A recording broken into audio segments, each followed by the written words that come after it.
বানবীর মুশিল ধনুকে, সন্ধান পুরিয়া মারে নীলবীর বুকে। বান খেয়ে নীলবীর ধরিল উঠানি, পর্বতের চূড়া ধরি করে টানাটানি। কিছু বলবি বাবা?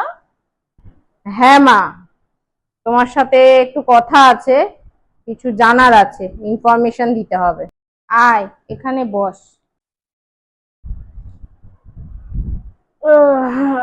আমি পুজো দিয়ে এসেছি, একটুখানি প্রসাদ খা, হাত পা।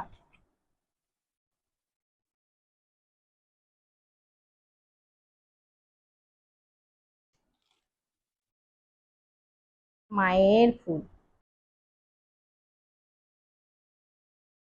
বলছিলাম মা, আমার জন্ম তারিখটা ঠিকঠাক মনে করে একটু বলো তো দেখি, তোমার মনে আছে?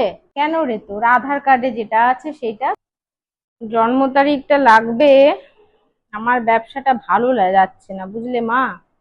একটা অ্যাস্ট্রোলাইজারের খোঁজ নিয়েছে তোমার বৌমা, ওই যারা আংটি ফাংটি দেয়, ভাবছি ওদের কাছে গিয়ে একটা আংটি বা কিছু যদি দেয়।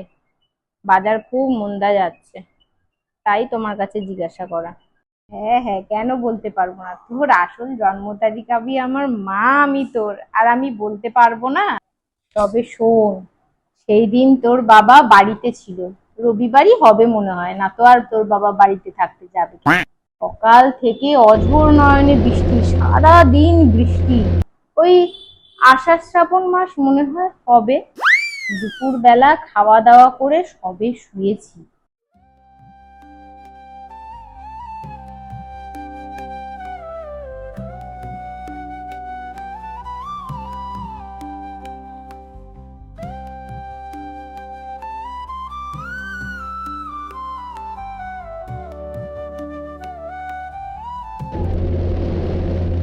হঠাৎ ঘুম ভেঙে গেল, খুব পেটে ব্যথা।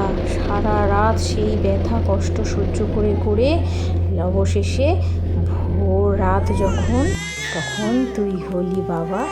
আর সেই খবর শুনে তোর বাবা ছুটে এলো আর তোকে কোলে নিল।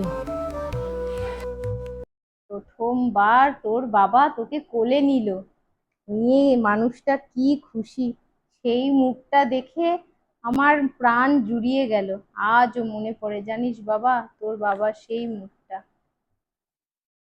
অত গল্প আর বলো না, আসল তারিখটা কি সেটা বলো দেখি। বাবা কেন বলতে পারবো না তারিখটা? ওই যে পাশের বাড়ি তোর পোল্টে আছে না, ও যেদিন হলো তার ঠিক 15 দিন পরেই তো তুই হলি।